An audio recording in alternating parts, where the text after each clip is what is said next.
Friends and family welcome to AK family. So இன்றைக்கி என்ன அப்படின்னா ஒரு ரெசிபி வீடியோ தான். ஒரு சூப்பரான ட்ரெடிஷ்னல் மெத்தடு தக்காளி சாதம் எப்படி செய்கிறது அப்படிங்கிறத வந்து இந்த வீடியோவில் வந்து காட்டியிருக்கேன். ஸோ இதில் வந்து சில ட்ரிக்ஸ் எல்லாம் வந்து யூஸ் பண்ணியிருக்கேன். ஸோ ஐ மீன் வந்து அந்த தக்காளி சாதத்தோட ஃப்ளேவர் அண்ட் டேஸ்ட்டை வந்து என்ஹான்ஸ் பண்ணுறதுக்கு சில டிப்ஸ்லாம் வந்து நம்ம ஃபாலோ பண்ணணும். அப்போ தான் வந்து அந்த பர்ஃபெக்டான தக்காளி சாதத்தோட டேஸ்ட் நமக்கு கிடைக்கும். ஸோ அதுக்கான டிப்ஸ்லாம் வந்து வீடியோ பிட்வீனில் சொல்லியிருக்கேன். ஸோ வீடியோ தொடர்ந்து பாருங்கள். ஸோ இப்போ வந்து அதுக்கு தேவையான பொருட்கள்லாம் ஆல்ரெடி எடுத்து வச்சாச்சு. தக்காளி, வெங்காயம், பச்சை மிளகாய், பூண்டு தட்டி வச்சுருக்கேன். அண்டு கருவேப்பிலை எல்லாம் எடுத்து வச்சுருக்கேன்.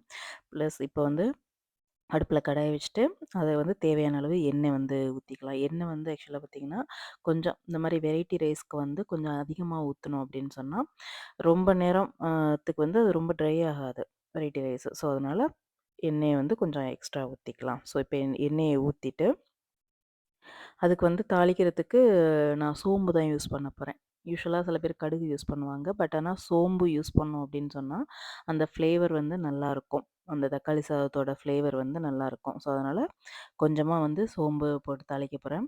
சில பேர் வந்து தக்காளி சாதத்தை வந்து பிரியாணி மாதிரி செய்வாங்க. அந்த பிரிஞ்சில பட்டை வகையெல்லாம் போட்டு கரம் மசாலாலாம் போட்டு ஆம், பிரியாணி மாதிரி செய்வாங்க. அது ஆக்சுவலாக வந்து நம்ம தக்காளி சாதத்த டேஸ்ட்டே இருக்காது. இந்த மாதிரி தொக்கு செஞ்சு சாதத்துல பெரட்டும்போது, இதுதான் ஒரிஜினலா நமக்கு அந்த தக்காளி சாதம் சாப்பிடுற ஒரு ஃபீல் இருக்கும். ஸோ எனக்கெல்லாம் மோஸ்ட்லி இந்த மாரி செஞ்சது அப்படின்னா தான் பிடிக்கும். இது ரொம்ப சிம்பிள் தான். ரொம்ப கஷ்டம்லாம் ரொம்ப டைம் எடுக்கும்னும் சொல்ல முடியாது. ரைஸ் வடிச்சிட்டோம் அப்படின்னு சொன்னா, வெங்காயம், தக்காளி வதக்குற டைம் மட்டும் தான் இதுக்கு டைம். மத்தபடி ரொம்ப குயிக்கா செஞ்சிரலாம். ஸோ இப்போ பார்த்தீங்கன்னா, கடாயில எண்ணெய் ஊத்தி எண்ணெய் காஞ்சோனே, அதில சோம்பு போட்டு தாளிச்சுக்கலாம்.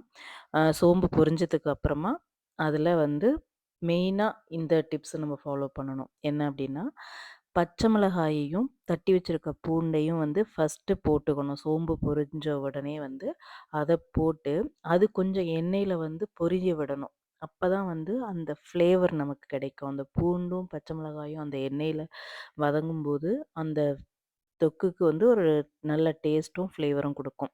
வெங்காயம் போடுறதுக்கு முன்னாடி இத ஃபர்ஸ்ட்டு போட்டு நல்லா வதக்கிட்டு, அதுக்கப்புறம் தான் நான் வந்து வெங்காயம் ஆட் பண்ண போறேன். இப்ப பார்த்தீங்கன்னா, ஒரு 2, 3 மினிட்ஸ் வந்து அந்த பச்சை மிளகாயும், பூண்டும் மட்டும் இந்த எண்ணெயில வந்து நல்லா வந்து பொரிஞ்சதுக்கு அப்புறமா, நான் வந்து கருவேப்பிலையும், வெங்காயமும் ஆட் பண்ணிக்கிறேன். கருவேப்பிலையும் பார்த்தீங்கன்னா, மோஸ்ட்லி எல்லா டைமுமே தாளிக்கும்போது, ஃபர்ஸ்ட்டே எண்ணெயில போட்டு நல்லா பொரிஞ்சிருச்சு அப்படின்னா, அந்த ஃப்ளேவர் வந்து ஃபுல்லா இருக்காது அந்த ரெசிபில.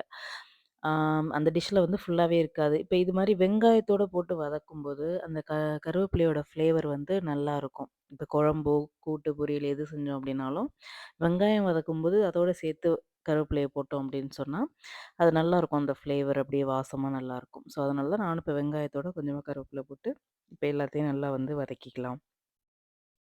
ஸோ இங்கே யூகேல கிடைக்கிற வெங்காயம் வந்து உப்பு போடாம அவ்வளோ சீக்கிரத்தில வந்து வதக்கவே முடியாது. அதனால எப்பொழுதுமே டீஃபால்ட்டா நான் வந்து வெங்காயம் வதக்குறதுக்கு சால்ட் போட்டு தான் வந்து வதக்குவேன். இந்த தடவ கொஞ்சம் சால்ட் அதிகமாவே போட்டிருக்கேன். சாதத்துக்கு சேர்த்து எல்லாமே. ஏன்னா நான் வந்து சாதத்தில உப்பு போட்டு வடிக்க மாட்டேன். ஸோ அதனால இதில கொஞ்சம் எக்ஸஸா வந்து சால்ட் சேர்த்துக்கிட்டேன் கிரேவில.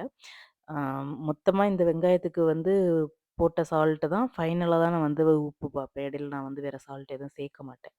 ஸோ, அதனால கொஞ்சம் வெங்காயத்துக்கு வந்து கொஞ்சம் அதிகமாவே வந்து உப்பு போட்டு நல்லா வதக்கி விடலாம். உப்பு போட்டோம் அப்டின்னா தான் இந்த வெங்காயம் கொஞ்சம் வதங்கும். இல்லன்னா அவ்வளோதான் அப்படியே கிடக்கும். வெங்காயம் பாருங்க நல்லா இந்த அளவுக்கு சூப்பரா வந்து வதங்கிருச்சு. நல்லா தீய விட்டுறக்கூடாது ஆக்சுவலா வெங்காயத்த. ஸோ இந்த மாரி இருக்கும்போது, நம்ம தக்காளி கொஞ்சம் நெறையாவே சேர்த்துக்கணும். ஏன்னா இது மெயின் இன்கிரீடியன்ட்டே வந்து தக்காளி தான் இல்லையா? ஸோ அதனால தக்காளி கொஞ்சம் நெறையாவே சேர்த்துருக்கேன். ஸோ இப்ப எல்லாத்தையும் வந்து நல்லா அ வதக்கி எடுக்கலாம். எப்படின்னா, அந்த மசிஞ்சு நல்லா பேஸ்ட்டா தக்காளி எல்லாம் வந்து நல்லா வெந்து பேஸ்ட் ஆகுற அளவுக்கு வந்து நம்ம நல்லா வதக்கிக்கலாம். அதுக்கப்புறம் தான் வந்து நம்ம மசாலா சேர்க்க போறோம். பார்த்தீங்கன்னா, தக்காளி எல்லாம் நல்லா வெந்து, நல்லா இந்த அளவுக்கு வந்து நல்லா குழைவா வந்துருச்சு. ஸோ, இதுக்கப்புறம் தான் இதில வந்து நம்ம மசாலாங்க வந்து நான் ரொம்ப சிம்பிள் தான். இதுவும் ஒரு முக்கியமான விஷயம். இப்ப மஞ்சத்தூள், அதில கொஞ்சமா ஜீரகத்தூள், அப்புறமா மிளகாத்தூள். இது 3 தான் வந்து சேர்க்கிறேன். மசாலா தூள். வேற கரம் மசாலாவோ, இல்ல மல்லித்தூளோ எதுவுமே நான் வந்து ஆட் பண்ணல. ஸோ நம்ம வந்து கரம் மசாலா சேர்த்தோம் அப்படின்னாலும், அது ஒரு பிரியாணி ஃப்ளேவர் குடுக்கும். மல்லித்தூள் சேர்த்தோம் அப்படின்னாலும், நமக்கு அது வந்து ஒரு குழம்பு மாதிரி ஒரு டேஸ்ட்ட குடுக்கும். ஸோ அதனால தக்காளி சாதம் செய்யும்போது எப்பொழுதும் இதே மெத்தட்ல ஃபாலோ பண்ணீங்கன்னா, அதோட டேஸ்ட் அண்ட் ஃப்ளேவர் வந்து நல்லாருக்கும். ஸோ அதனால இதில நான் வந்து மஞ்சத்தூள், கொஞ்சமா ஜீரகத்தூள், அப்புறம் வந்து தனி மிளகாத்தூள். அது மட்டும் தான் வந்து சேர்த்துருக்கேன். இந்த மிளகாத்தூள் வந்து ரொம்ப காரம் அதிகமா இருக்கும் அப்படிங்கிறதுனால, நான் குறைச்சலா கொஞ்சமா சேர்த்துருக்கேன். அதனால கொஞ்சம் கலர் வந்து எல்லோவாவே தான் இருக்கும். ரொம்ப ரெட்டா தெரியாது. ப்ளஸ் நான் வந்து பச்சை மிளகாயும் போட்டுக்கிறதுனால காரம் அதிகமாயிறக்கூடாதுங்கிறதுக்காக, மிளகாத்தூள் வந்து கொஞ்சம் கம்மியா தான் சேர்த்துருக்கேன்.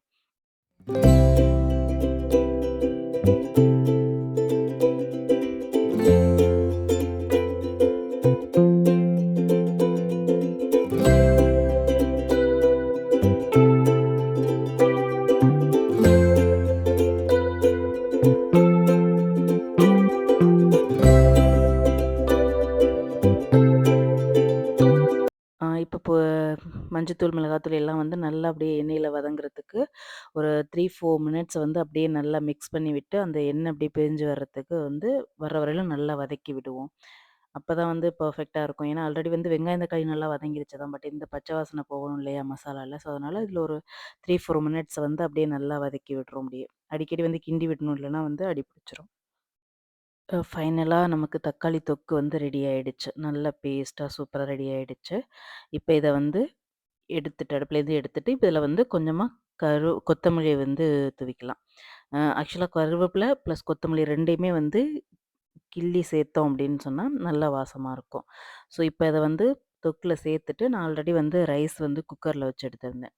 இது எப்படின்னா 1 கப் ரைஸ்க்கு 2 கப் தண்ணி விட்டு, அ எடுத்து வச்சிருந்தேன். ஸோ, நல்லா உதிரி உதிரியா இருந்துச்சு சாதம். ஸோ, இப்ப இத வந்து அதில ஆட் பண்ணி நல்லா மிக்ஸ் பண்ணி எடுத்துக்கலாம். ஸோ, ஃபர்ஸ்ட்டு ஒரு தடவ மிக்ஸ் பண்ணிட்டு நம்ம உப்பு பார்த்துக்கிட்டு கரெக்ட்டா இருக்கு அப்படின்னு சொன்னா, நோ ப்ராப்ளம். ஸோ, இல்ல அப்படின்னு சொன்னா, நம்ம வந்து சால்ட் ஆட் பண்ணி மறுபடியும் வந்து நல்லா மிக்ஸ் பண்ணி எடுத்துக்கலாம். இப்ப நல்லா சாதத்த ஆட் பண்ணி நல்லா அடியிலேருந்து நம்ம தொக்கெல்லாம் சேர்த்து நல்லா வந்து மிக்ஸ் பண்ணி எடுத்துக்கலாம். ஃபைனலா எப்படி இருக்குன்னு சொல்லி பாருங்க. செம்ம சூப்பரா நல்ல டேஸ்ட் நல்லா இருந்தது. ஸோ யூசுவலா அந்த பிரியாணி மாரி செய்றவங்க இந்த மாரி ஒரு தடவ ட்ரை பண்ணி பாருங்க. கண்டிப்பா இது நல்லாருக்கும். ஸோ நமக்கு வெரைட்டி ரைஸ் சாப்பிட்ட ஒரு தக்காளி சாதம் பெர்ஃபெக்ட்டான தக்காளி சாதம் சாப்பிட்ட ஃபீல் இருக்கும். நமக்கு அந்த பிரியாணி ஃப்ளேவரே இல்லாம இது நல்லாருக்கும். ஸோ இந்த மாரி ஒரு தடவ ட்ரை பண்ணி பாருங்க. ஸோ ஃபைனலா சூப்பரான தக்காளி சாதம் ரெடி ஆயிடுச்சு. ஸோ தொடர்ந்து வீடியோ பார்த்ததற்கு ரொம்ப நன்றி. ஸோ சேனல சப்ஸ்கிரைப் பண்ணாதவங்க சப்ஸ்கிரைப் பண்ணி, லைக் பண்ணி, ஷேர் பண்ணி, கமெண்ட் பண்ணுங்க. தேங்க்ஸ் ஃபார் வாட்சிங். Keep supporting. Thank you. Bye bye. அடுத்த வீடியோல சந்திப்போம்.